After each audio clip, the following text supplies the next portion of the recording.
अपन देख रहे थे ये गोलीय अपवर्तक जो पृष्ठ है वो मैंने मान लिया एक्स वाई है। यहां इस अक्ष पर कोई बिंब O बिंदु पर स्थित है, तो इससे जो प्रकाश की किरण जा रही है वो प्रकाश की किरण ये है। देखिए ये कोई एक प्रकाश की किरण यहाँ आती है।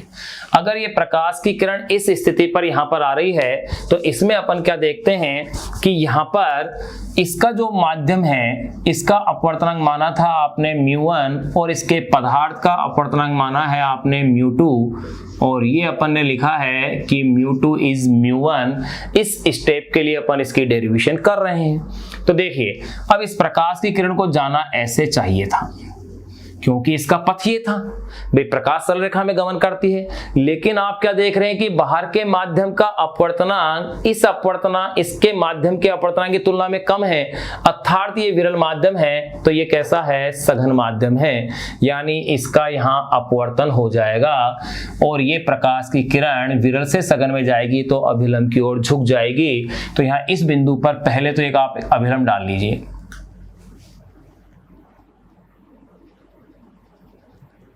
ये आपने एक अभिलंब ले लिया है n और ये आता है बिंदु C के ऊपर। अब इस प्रकाश की किरण को जाना ऐसे था, लेकिन ये अभिलंब की ओर झुक करके यूं आ जाएगी इस बिंदु के ऊपर और यहाँ प्रतिबिंब का निर्माण हो जाएगा। ये जो प्रतिबिंब अपने पास यहाँ बनेगा ये होगा वास्तविक प्रतिबिंब। अगर ये डॉटेड लाइन के रूप में मैंने मिलाया होता तो ये प्रतिबिंब होता आभासी या काल्पनिक, लेकिन यहाँ ये होगा वास्तविक प्रतिबिंब। देखिए अब आगे, ये आपतित किरण है, ये अभिलंब है। तो आपतित किरण और अभिलंब के मध्य का ये कोण कहलाएगा आपतन कोण I। ये है अपवर्तित किरण और ये है अभिलंब, इनके मध्य का ये कोण कहलाएगा अपवर्तन कोण स्मॉल r। तो आपने स्मॉल I स्मॉल r दोनों को दर्शा दिया है। फिर आगे फिर देखिएगा, इस बिंदु को नाम देते हैं आप A और इसको नाम देते हैं P। तो देखिए गोलीय अपवर्तक पृष्ठ से जो बिंब की दूरी है उस बिंब की दूरी को आप दर्शाते हैं U से।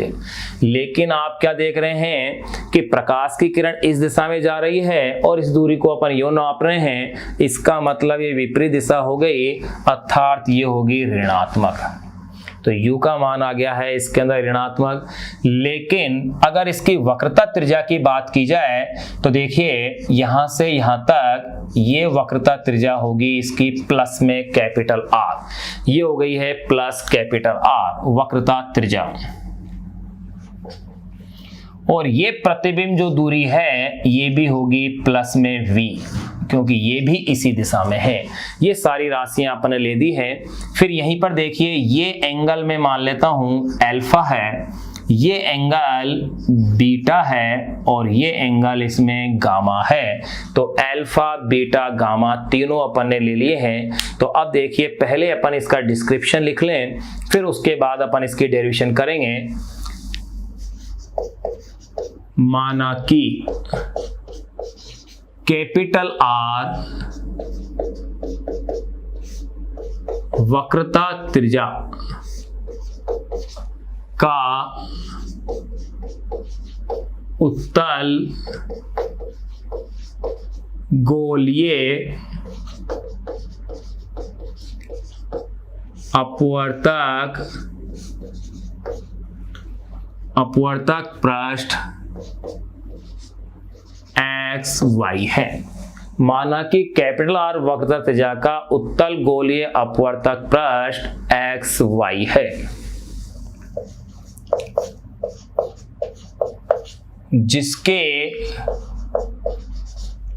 पदार्थ का अपवर्तनांक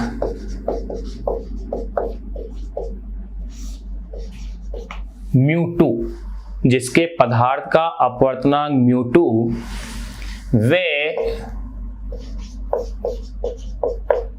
उसके बाहर के माध्यम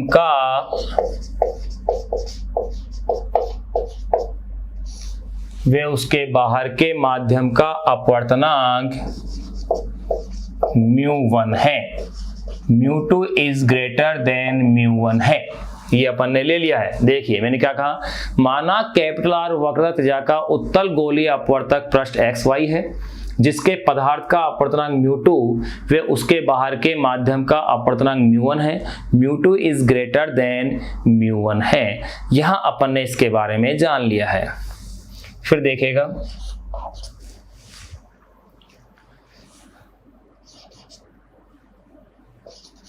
जब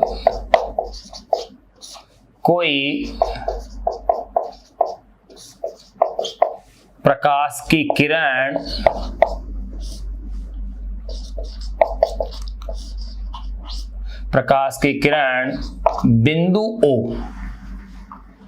बिंदु O पर,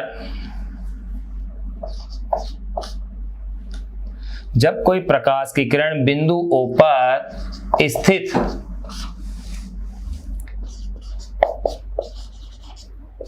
बिंब से चलकर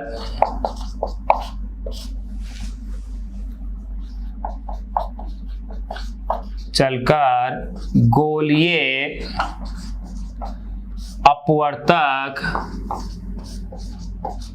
पृष्ठ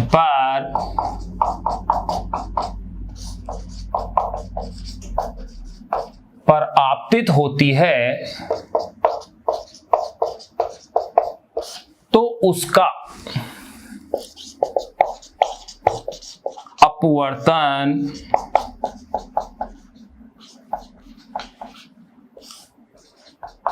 चित्रानुसार होता है। देखिए जब कोई प्रकाश की किरण बिंदु O पर स्थित बिंब से चलकर गोलीय अपवर्तक पृष्ठ पर आपतित होती है तो उसका अपवर्तन चित्रानुसार होता है।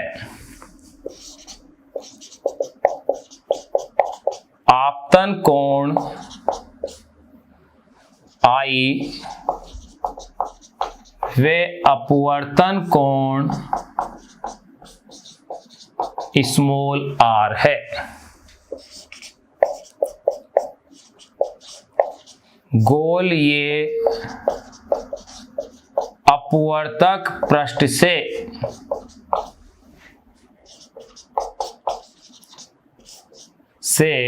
बिंब की दूरी u व प्रतिबिंब की दूरी v है। ध्यान रखना गोलीय अपवर्तक पृष्ठ से जो दूरी लेते हैं इसका मतलब अपन ये दूरी इसके ध्रुव से लेते हैं, यानी P से दूरी मापी गई है गोलीय अपवर्तक पृष्ठ के ध्रुव से। यो भी आप कह सकते हैं गोलीय अपवर्तक पृष्ठ से बिंब की दूरी u व प्रतिबिंब की दूरी क्या है, v है। तो ये अपन ने सामान्य डिस्कस कर लिया। चित्र को अपन ने कैसे बनाया ये अपन ने जान लिया है।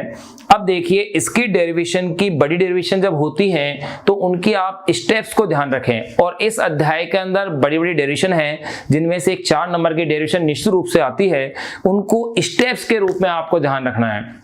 तो कैसे ध्यान रखेंगे, सबसे पहला काम स्नेल का नियम लगेगा क्योंकि अपवर्तन की घटना हो रही है। गोलीय अपवर्तक पृष्ठ के लिए द्वारक जब अल्प है, बहुत छोटा है, तो उस स्थिति में अपन जानते हैं कि जब कोण बहुत छोटा होता है तो ऐसी स्थिति में साइन थीटा का मान थीटा के बराबर होता है, टेन थीटा का मान भी थीटा के बराबर होता है, लेकिन कोस थीटा का मान 1 होता है। एक इस सिद्धांत का इसमें अपन को उपयोग करना है। तो आपके पास स्नेल के नियम से I और R आ जाएंगे, फिर आपको I और R का मान निकालना है, यानी कि आपतन कोण I का और अपवर्तन कोण R का। इन दोनों के मान जब आपके पास आ जाएंगे I और R के, ये मान आपके पास आएंगे इस चित्र की ज्यामिति से आप देखेंगे तो ये मान आपके पास अल्फा बीटा और गामा के रूप में आएंगे। अब जब ये मान आपके पास अल्फा बीटा गामा के रूप में आ रहे हैं तो अब आपका काम होगा इन अल्फा बीटा गामा को u v और r के रूप में बदल देना, और जब आप अल्फा बीटा गामा को u v और r के रूप में बदल देंगे और जब अपन उनको व्यवस्थित करेंगे या उनको हल करेंगे तो जो सूत्र प्राप्त होगा वह सूत्र ही गोलीय अपवर्तक पृष्ठ से अपवर्तन का सूत्र होगा, जो कि उत्तल व अवतल दोनों ही प्रकार के पृष्ठों के लिए सत्य होगा। तो देखिए अपन अब उस डेरिवेशन करते हैं, उस पर ध्यान दीजिएगा। ये अपन ने पॉइंट नोटेड कर लिए हैं कि माना कि कैपिटल R वक्रता त्रिज्या का उत्तल गोलीय अपवर्तक पृष्ठ xy है, जिसके पदार्थ का अपवर्तनांक μ2 व उसके बाहर के माध्यम का अपवर्तनांक μ1 है। μ2 इज ग्रेटर देन μ1 है। जब कोई प्रकाश की किरण बिंदु O पर स्थित बिंब से चलकर गोलीय अपवर्तक पृष्ठ पर आपतित होती है तो उसका अपवर्तन चित्रानुसार होता है। आपतन कोण I व अपवर्तन कोण स्मॉल r है। गोलीय अपवर्तक पृष्ठ से बिंब की दूरी u व प्रतिबिंब की दूरी v है। चित्र में अपन देख रहे हैं u ऋणात्मक है और v कैसा है, धनात्मक है।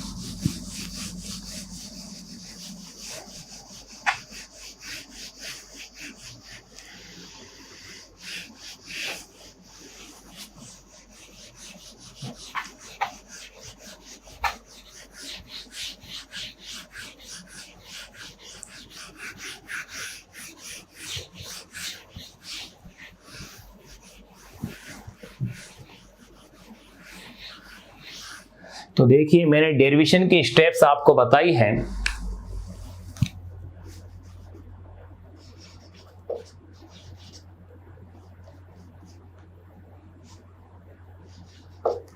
डेरिवेशन की स्टेप्स मैंने आपको बताई हैं कि सबसे पहले किसका उपयोग करना है आपको, स्नेल के नियम का।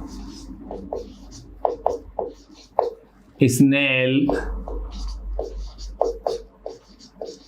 के नियम से, स्नेल के नियम से क्या होता है कि दूसरे माध्यम का, भाई पहला माध्यम तो ये है, चाहे वो वायु हो या कुछ भी हो सकता है, और दूसरा माध्यम ये है, प्रकाश इस माध्यम से इस माध्यम में प्रवेशित हो रही है, यानी प्रकाश की किरण इस माध्यम से इस माध्यम में प्रवेशित हो रही है, तो इस माध्यम का इस माध्यम के सापेक्ष अपवर्तनांक देखा जाएगा, यानी कि स्नेल के नियम से μ21 यानी दूसरे माध्यम का पहले माध्यम के सापेक्ष अपवर्तनांक ये होगा sin I अपॉन में sin R। ये अपने पास स्नेल का नियम आ गया और इसको नाम दे दीजिए आप, समीकरण नंबर 1 आपके पास आ गई है। अब देखिए यहां पर अपन क्या जानते हैं, μ21 उसको आप लिख सकते हैं μ2 अपॉन में μ1।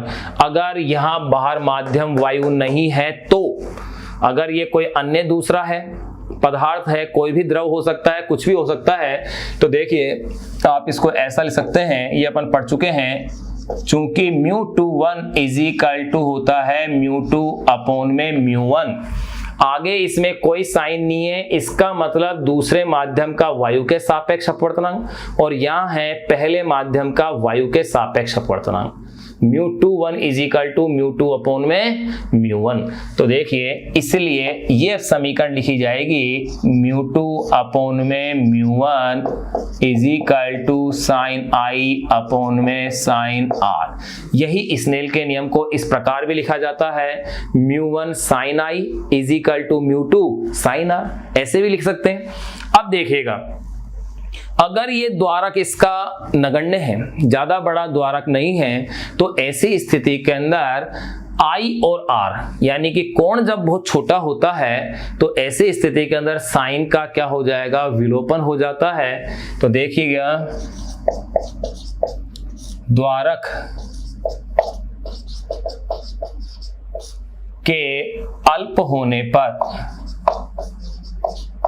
यानी कि कोण बहुत छोटा है, ऐसी स्थिति में अपन यूं कह सकते हैं साइन I लगभग बराबर I हो जाएगा और साइन R लगभग बराबर R के तुल्य लिखा जाएगा। द्वारक अल्प होने पर या I व R के अल्प होने पर कैसे भी कह सकते हैं, तो अपन इसे यूं भी कह सकते हैं कि द्वारक छोटा होगा तो ही कोण छोटा होगा, तो अपन यूं भी कह सकते हैं इसी लैंग्वेज को I व R के अल्प होने पर। एक ही स्टेप है, किसी को भी लिख सकते हो। देखिए I व R के अल्प होने पर, क्योंकि जब द्वारक छोटा होगा तो I और R के मान भी बहुत अधिक छोटे हो जाएंगे और ऐसी स्थिति के अंदर साइन I का मान लगभग I होगा और साइन R का मान लगभग R होगा। तब देखिएगा इक्वेशन क्या होगी, इक्वेशन हो जाएगी μ2 अपॉन में μ1 is equal to I upon में R, या इसे आप लिख सकते हैं μ2R is equal to μ1 I। एक इक्वेशन ये आपके पास आ गई, इक्वेशन नंबर ये 1 थी, ये इक्वेशन नंबर 2 आ गई। मैंने स्टेप में यही बताया, सबसे पहले स्नेल का नियम आपको यूज करना है, यानी कि μ21 is equal to sine I upon में साइन R का इस्तेमाल करना है, जो आपने यहाँ कर लिया है। μ2R is equal to μ1 I।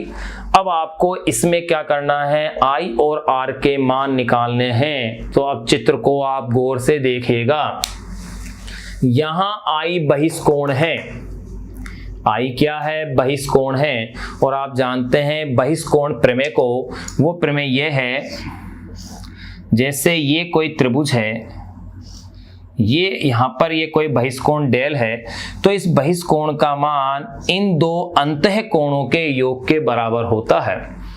यानी इसके पास वाले को आप छोड़ दीजिए। जैसे एक त्रिभुज और अपन बना लें, अगर यहाँ ये बहिष्कोण है, इसके लिए पूछा जाए इसका मान क्या होगा, तो इसको छोड़ करके इस कोण के और इस कोण के योग के बराबर होगा। इसी तरीके से आप यहाँ देखें, I एक बहिष्कोण है, तो इस बहिष्कोण I का मान किस किस कोण के बराबर होगा। यहाँ स्टूडेंट से एग्जाम में क्या गलती हो जाती है वो मैं बताऊं, वो यहाँ पर I का मान जो कैलकुलेट कर लेता है वो कर लेता है अल्फा प्लस बीटा। क्यों? क्योंकि वो इस त्रिभुज को यो मान लेता है, इस तरह से OAI, इस ट्राइंगल को वो यूज करता है, जबकि यहां पूर्णतः ही गलत हो जाएगा। क्यों? क्योंकि I जो कोण बन रहा है अभिलंब के साथ बन रहा है, तो आपके लिए ट्राइंगल कौन सा हो गया, OAC, ये वाला ट्राइंगल है। यानी कि एक्चुअल में सही वैल्यू I की जो आएगी, I जो बहिष्कोण है, इसके पास वाले इस कोण को छोड़ दीजिए, इसका मान अल्फा और गामा के योग के बराबर होगा। बस यहाँ इस डेरिवेशन का टर्निंग पॉइंट यही है, क्योंकि मैक्सिमम मिस्टेक्स डेरिवेशन में जहां होती है स्टूडेंट से, वो यहाँ इस जगह होती है कि I का मान कैलकुलेट करने में वो इसे अल्फा प्लस गामा बीटा ले लेते हैं, जबकि ये होगा अल्फा प्लस गामा, जो कि यहाँ से स्पष्ट दिख रहा है कि ये जो I है वो अभिलंब के साथ बना हुआ है, तो ट्राइंगल ये वाला यूज होगा, यानी OAC, अर्थात I का मान अल्फा और गामा का क्या होगा, सम हो जाएगा। ये I की वैल्यू अपने पास आ जाएगी। तो देखिएगा, चूंकि I इज इक्वल टू, ये हो जाएगा अल्फा प्लस गामा, ये आपने निकाला है वैल्यू बहिष्कोण प्रमेय से, तो I की वैल्यू हो गई अल्फा प्लस गामा। एवं इसी तरह से आप फिर से देखें, अगर मैं बहिष्कोण गामा की बात करूं, अब मुझे R का मान और निकालना है, लेकिन R का मान निकालने के लिए मैं क्या देख रहा हूं कि बहिष्कोण गामा है। अब ये बहिष्कोण गामा इस ट्राइंगल का है, कौन सा, ACI या ICA, ये जो ट्राइंगल है इसका बहिष्कोण ये क्या है, गामा, और इस गामा का मान R और बीटा का क्या होगा, सम होगा। इसके पास वाले इस एंगल को आप छोड़ दीजिए। तो देखिए, चूंकि I plus alpha plus gamma बहिष्कोण प्रमेय से, एवं गामा इज इक्वल टू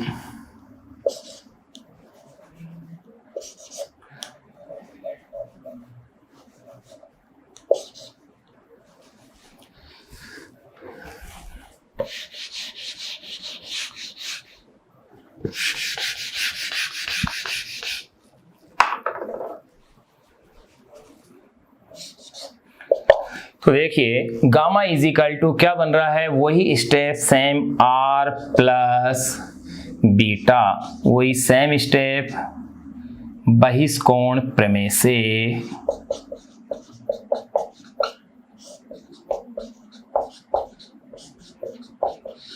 यहां अपने पास आया। इसी समीकरण को आप यूं भी ले सकते हैं, यानी कि R is equal to gamma minus beta. तो यहां आपके पास दो वैल्यूज आ गई हैं। एक तो वैल्यू आ गई है आई की, कि आई की वैल्यू है अल्फा प्लस गामा और आर की वैल्यू है gamma minus beta.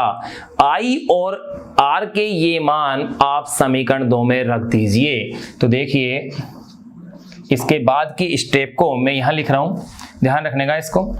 I way are के यानी कि स्मॉल आई वे स्मॉल आर के उपरोक्त मान समीकरण 2 में रखने पर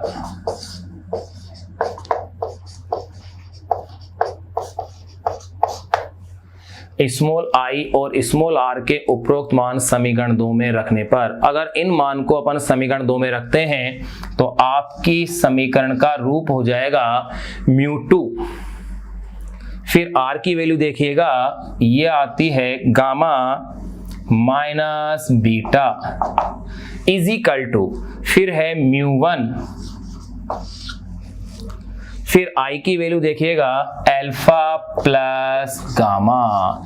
यहां ये ध्यान रखना मिस्टेक नहीं हो जाए कि आई की वैल्यू तो क्या रखी है अपन ने, अल्फा प्लस गामा, बिल्कुल। आर की वैल्यू गामा माइनस बीटा। ये आपके पास बन गई है समीकरण नंबर 3। तो देखिए अपन ने स्टेप्स क्या देखिए। सबसे पहले मैंने तरीका क्या बताया कि आप इसमें स्नेल का नियम लगाएंगे। स्नेल के नियम से आई और आर आएंगे। आई और आर का मान अल्फा बीटा गामा के रूप में आएगा। फिर आप इस अल्फा बीटा गामा को u v और r के फॉर्म में चेंज करेंगे। तो देखिए अब आपका काम है इस गामा बीटा और अल्फा का मान u v और r के रूप में दर्शाना। कैसे दर्शाएंगे, देखिए वही फिर बात, जब भी कोण अल्प होता है तो ऐसी स्थिति में मैंने बताया था कि जब कोण बहुत छोटा है, थीटा अल्प होता है, तो साइन थीटा का मान थीटा होता है और टेन थीटा का मान भी थीटा ही होता है। ऐसी ही स्थिति यहाँ है। तो देखिए जब अल्फा बीटा गामा का मान बहुत अल्प है तो आप इसे टेन अल्फा कह दें या साइन अल्फा कह दें, दोनों का मान बराबर होगा। कोण अल्प होने पर ऐसा ही होता है। लेकिन अगर मैं साइन लेता हूं तो साइन होता है लंब बटे कर्ण। तो लंब तो मैं क्या देखता हूं कि लंब बटे कर्ण, लंब तो ये वाली स्थिति आ जाती है, लेकिन कर्ण ये है जिसके बारे में मुझे पता ही नहीं है। मुझे तो रिलेशन किसके रूप में चाहिए, आधार के रूप में, क्योंकि मुझे u है, r है और v है, दोनों आधार हैं किसी भी ट्राइंगल के। अगर ये आधार हैं तो आधार के रूप में मुझे उपयोग करना पड़ेगा त्रिकोणमितीय अनुपात tan का, क्योंकि साइन के अंदर आधार नहीं आता, लंब और कर्ण आता है। और कोस की बात करें तो उसमें आधार के साथ साथ कर्ण आता है, लंब नहीं आता। अब एक चीज फिर से आप ध्यान रखें, यहां जो अपन डेरिवेशन कर रहे हैं तो ये जो AP वाला जो भाग है या ये जो वक्रता है, इस अपवर्तक जो पृष्ठ है यानी गोलीय जो अपवर्तक पृष्ठ है, इस गोलीय अपवर्तक पृष्ठ में अपन क्या करते हैं, इस वाले भाग की वक्रता को नगण्य मानते हैं। अर्थात इसे लगभग समतल ऐसे बिल्कुल सीधा मान लेंगे, लगभग सीधा मान लेंगे। देखो है नहीं, मान रहे हैं, यानी ये नगण्य है, जब तो कोण अल्फा बीटा ये सारे मान क्या हो गए, नगण्य हो गए। और ऐसी स्थिति के अंदर अपन फिक्स्ड डेरिवेशन को इसी आधार पर करेंगे। तो देखिए ये अपन ने आई और आर के उपरोक्त मान समीकरण 2 में रखने पर इस स्टेप के बाद अपन अब बातें करते हैं। तो ये चीज फिर से ध्यान रखना, इसको कैसा मान रहे हैं अपन, सरल रेखा के रूप में, यानी कि OAP एक ट्राइंगल ये हो गया, AIP एक ट्राइंगल ये है, APC एक ट्राइंगल ये है। यानी अपन को इसको पूरी एक सरल रेखा के रूप में मान के चलना है। इस आधार पर अपन इसकी डेरिवेशन कर रहे हैं क्योंकि ये नगण्य वक्रता को लेके चल रहे हैं। तो अब देखिएगा इसी में आगे मैं देखिए यहां से डेरिवेशन में स्टेप यहां से, फिर उसके बाद मैं यहां आ रहा हूं। अब इससे आगे की स्टेप में आप देखेगा अल्फा बीटा वे गामा के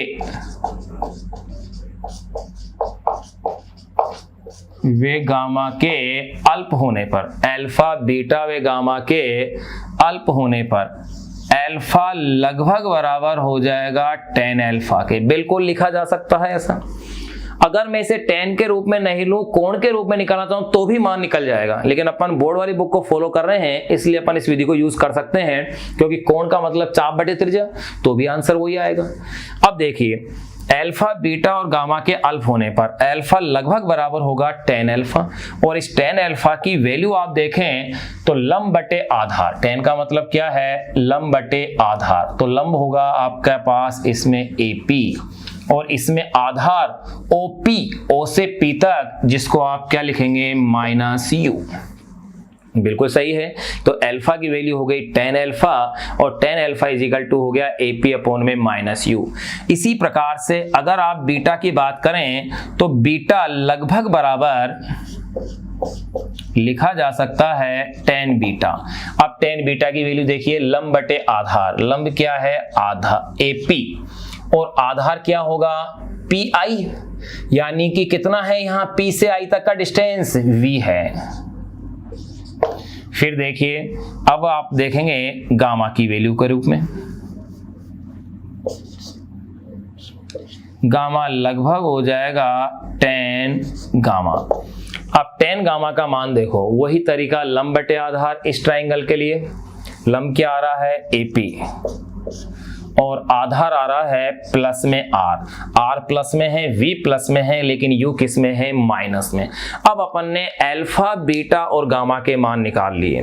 फिर से मैं डेरिवेशन के बारे में आपको बता दूं कि डेरिवेशन बड़ी जब होती है उनके स्टेप कैसे ध्यान रखी जाए। सबसे पहले अपन क्या कर रहे हैं, इसमें स्नेल का नियम अप्लाई कर रहे हैं। स्नेल के नियम से I और R आ रहा है, I और R के मान आपने बहिष्कोण प्रमेय से ज्ञात किए, उनको देखा तो आपके पास ये मान चेंज हो गए अल्फा बीटा गामा के रूप में। अल्फा बीटा गामा को फिर अपन चेंज कर रहे हैं U V और R के रूप में। साइन क्यों नहीं लिया, क्योंकि अपन को किसकी आवश्यकता थी, आधार की, ने की, कर्ण की, इस वजह से। तो अब देखिए इसमें आगे अपन अब वैल्यू को रखते हैं, तो देखो अल्फा बीटा वे गामा के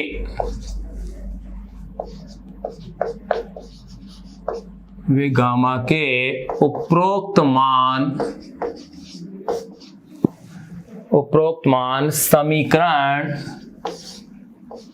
3 में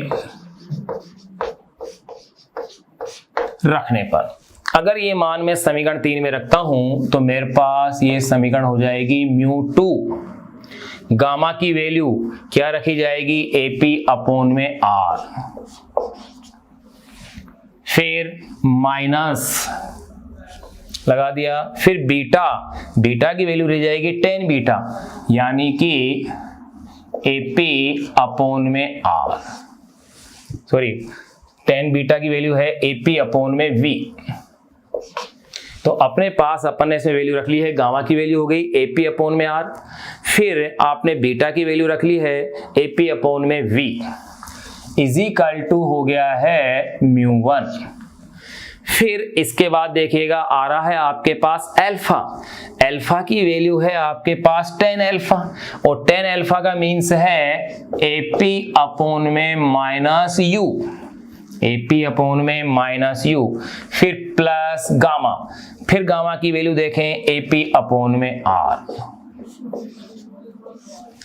यहां इस समीकरण में आप देखिएगा AP कॉमन आ रहा है, इस साइड में भी AP कॉमन आ रहा है, तो AP को कॉमन आ जाएगा, इधर भी AP कॉमन आएगा, इधर भी AP कॉमन आएगा, और AP से AP क्या होगा, कैंसिल हो जाएगा। तो इक्वेशन आपकी रह जाती है μ2 1 अपॉन में R 1 अपॉन में V is equal to μ1 1 upon में -u प्लस 1 अपॉन में R। ये एक इक्वेशन अपने पास ये आ गई है। इसको फिर आगे अपन फिर सोल्व करते हैं तो ये इक्वेशन बनेगी μ2 अपॉन में R माइनस μ2 अपॉन में V is equal to μ1 upon में -u, ब्रैकेट खोल रहे हैं आप, प्लस μ1 अपॉन में R। अब आप इसमें क्या कीजिएगा, V और U को एक तरफ कर लीजिए और R को एक तरफ कर लीजिए। तो इस इक्वेशन को अपन किस तरह से करते हैं सोल्व वो देखेगा। इस स्टेप को मैं इस तरफ ले आता हूं r को, तो ये समीकरण हो जाएगी μ2 अपॉन में r, μ2 अपॉन में r माइनस μ1 अपॉन में r इज इक्वल टू, इसका इधर पक्षांतरण कर दीजिए तो माइनस की राशि किस में चेंज हो जाएगी, प्लस के रूप में, यानी μ2 अपॉन में v माइनस μ1 अपॉन में u। इसी समीकरण को आप यूं भी लिख सकते हैं, r को अगर आप एलसीएम के रूप में लेते हैं तो μ2 minus μ1 is equal to μ2 upon में v μ1 अपॉन में u। ये एक समीकरण आपके पास ये आ गई है, और ये हो गई है समीकरण नंबर 4, जो कि मोस्ट इंपॉर्टेंट इक्वेशन बन गई है। इस इक्वेशन को ही कहते हैं गोलीय पृष्ठ से अपवर्तन की समीकरण। ये समीकरण अपने पास तब प्राप्त हो रही है जब गोलीय पृष्ठ के बाहर का माध्यम अपन ने μ1 लिया है और गोलीय पृष्ठ के पदार्थ के माध्यम को अपवर्तनांक μ2 लिया है, और μ2 इज ग्रेटर देन μ1 है। अगर माध्यम वायु हो, अगर बाहर का माध्यम वायु हो, तो इस स्थिति के अंदर μ1 का मान 1 हो जाएगा और μ2 का मान μ लिखा जाएगा। तो देखिए, यदि माध्यम वायु हो तो, यदि माध्यम वायु हो तो उस स्थिति के अंदर हमेशा μ1 इज इक्वल टू 1 और μ2 इज इक्वल टू क्या हो जाएगा, μ, यानी सापेक्ष अपवर्तनांक की जगह वो निरपेक्ष अपवर्तनांक बन जाएगा। इसलिए ये इक्वेशन बन जाएगी μ माइनस 1 अपॉन में r is equal to μ upon में v माइनस 1 अपॉन में u। ये आ गई है इक्वेशन नंबर 5। तो देखिए मैंने क्या किया, μ2 की वैल्यू क्या ले ली मैंने, μ है, μ1 की वैल्यू मैंने 1 कर दी है, r है, μ2 की जगह फिर μ कर दिया, μ1 की जगह क्या कर दिया मैंने 1 कर दिया। ये जो समीकरण 4 और 5 हैं, ये दोनों समीकरणें ही गोलीय पृष्ठ से अपवर्तन की समीकरणें हैं, जो कि उत्तल व अवतल दोनों पृष्ठों के लिए सत्य है। स्टेप्स आपने देख ली हैं। अब देखिए इसी को मैं आगे और बढ़ाता हूं थोड़ा सा।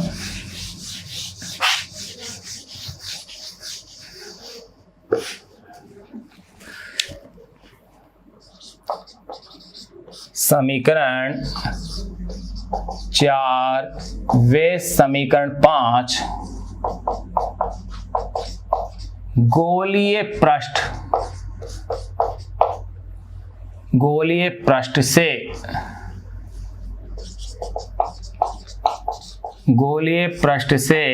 अपवर्तन की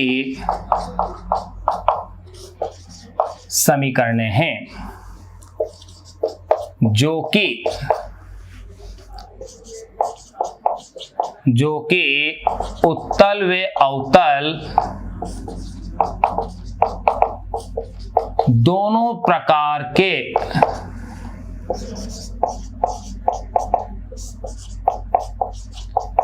पृष्ठों के लिए सत्य है।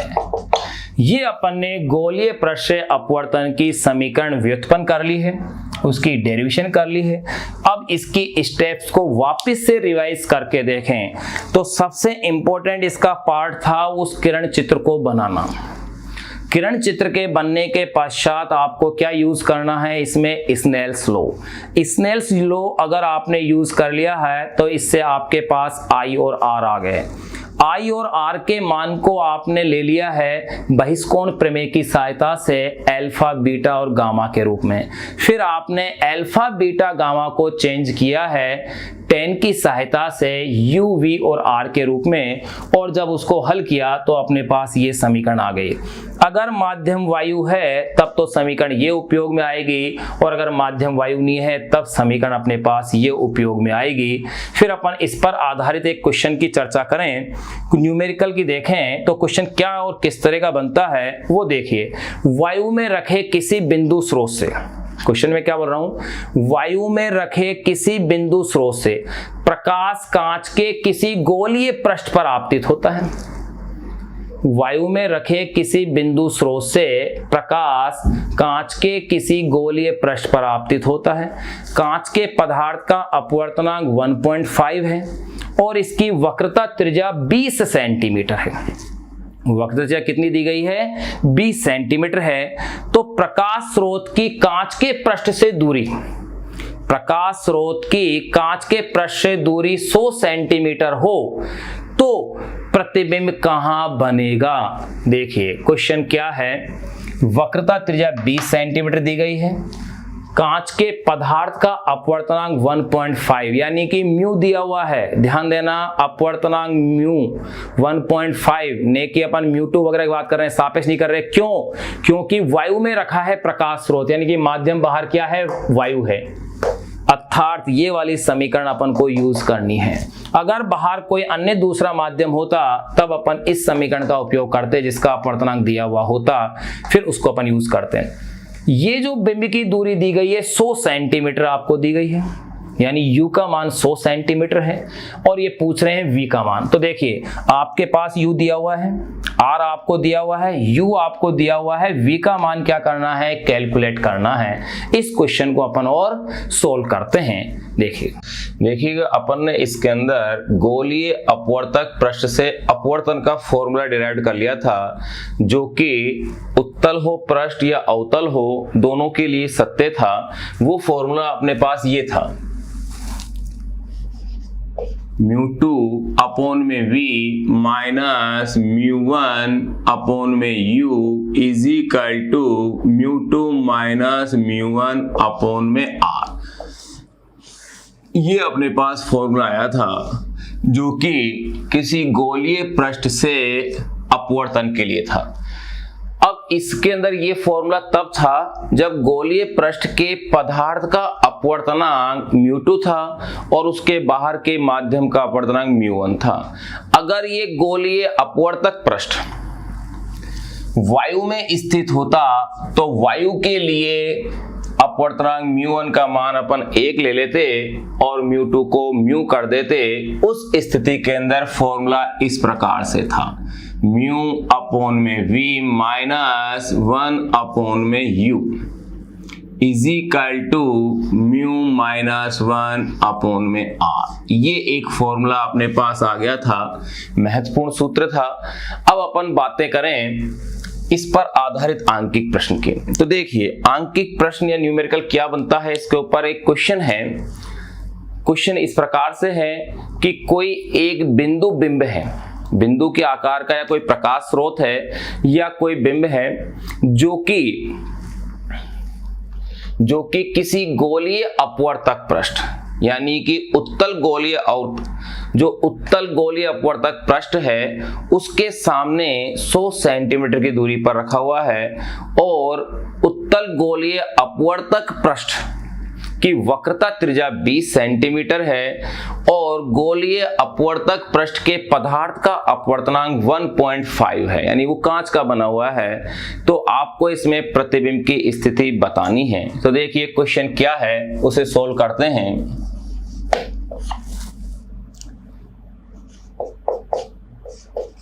किसी उत्तल गोलीय अपवर्तक पृष्ठ जिसकी वक्रता त्रिज्या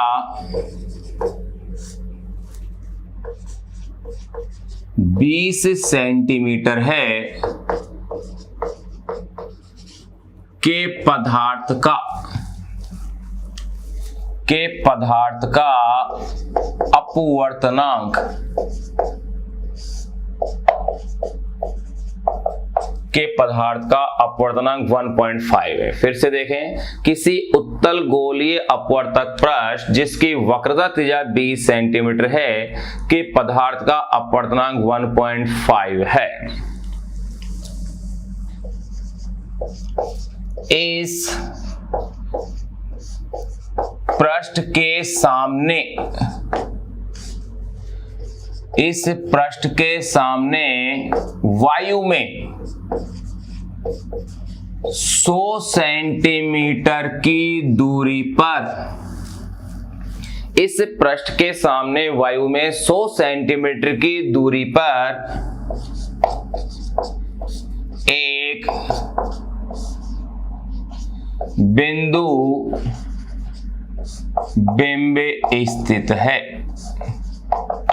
तो आपको क्या क्या क्वेश्चन में दे दिया गया है, किसी उत्तल गोलीय अपवर्तक पृष्ठ जिसकी वक्रता त्रिज्या 20 सेंटीमीटर है के पदार्थ का अपवर्तनांक 1.5, यानी वक्रता त्रिज्या आपको क्वेश्चन में दे दी है, पृष्ठ के पदार्थ का अपवर्तनांक आपको दे दिया है, इस पृष्ठ के सामने वायु में 100 सेंटीमीटर दूरी यानी u का मान भी आपको दे दिया है। तो फिर अब आगे देखिए, एक बिंदु बिंब स्थित है, इसके प्रतिबिंब की स्थिति ज्ञात कीजिए। ये अपने पास क्वेश्चन है कि किसी उत्तल गोलीय अपवर्तक पृष्ठ जिसकी वक्रता त्रिज्या 20 सेंटीमीटर है के पदार्थ का अपवर्तनांक 1.5 है, इसके पृष्ठ के सामने, इस पृष्ठ के सामने वायु में 100 सेंटीमीटर की दूरी पर एक बिंदु बिंब स्थित है, इसके प्रतिबिंब की स्थिति ज्ञात कीजिए। तो देखिए क्वेश्चन को सोल्व करते हैं। आपको इसमें वैल्यूज क्या क्या हैं। सबसे पहले वक्रता त्रिज्या, और पृष्ठ कैसा है, उत्तल गोलीय अपवर्तक पृष्ठ, यानी कि वक्रता त्रिज्या capital R is equal to 20 centimetre. उत्तल पृष्ठ के लिए प्लस में 20 सेंटीमीटर अपने पास ही आ गई है।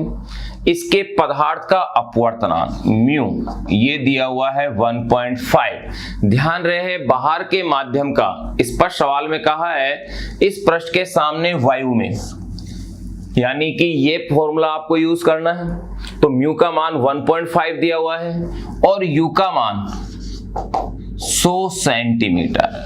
ये गोलीय अपवर्तक पृष्ठ के सामने है, जिसका मान ऋणात्मक लेंगे आप, u is equal to -100 centimetre. अगर ये पीछे की ओर होता तो ये मान इसका आता धनात्मक।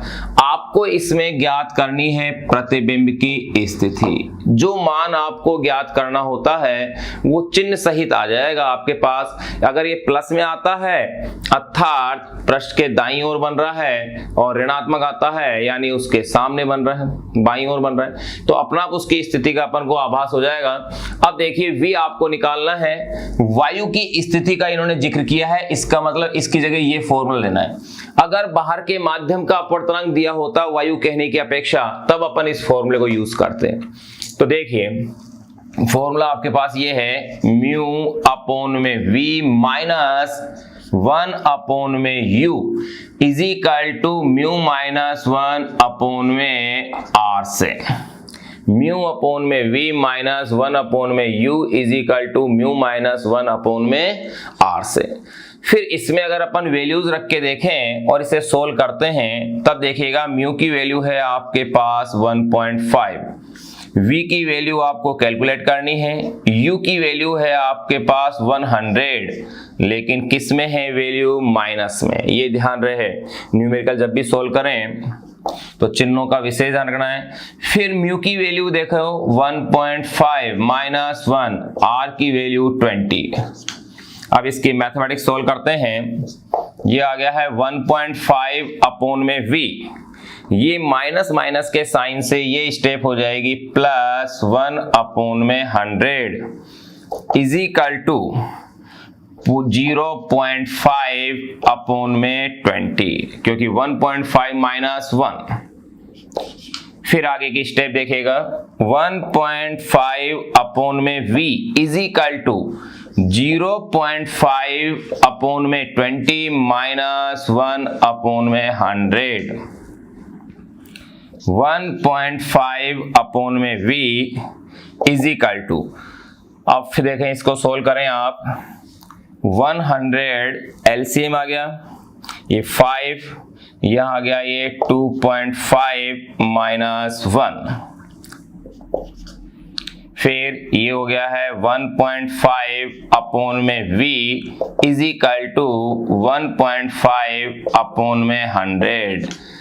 आपके पास ये वैल्यू आ गई है v is equal to 100 centimetre, और ये वैल्यू ध्यान रहे प्लस में आ रही है, यानी कि प्रतिबिंब की जो स्थिति होगी आपतित प्रकाश की दिशा में होगी और कांच के पृष्ठ से 100 सेंटीमीटर की दूरी पर होगी।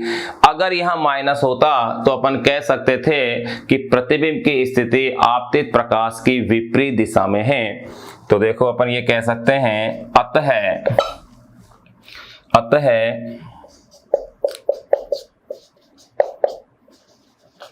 प्रतिबिंब की स्थिति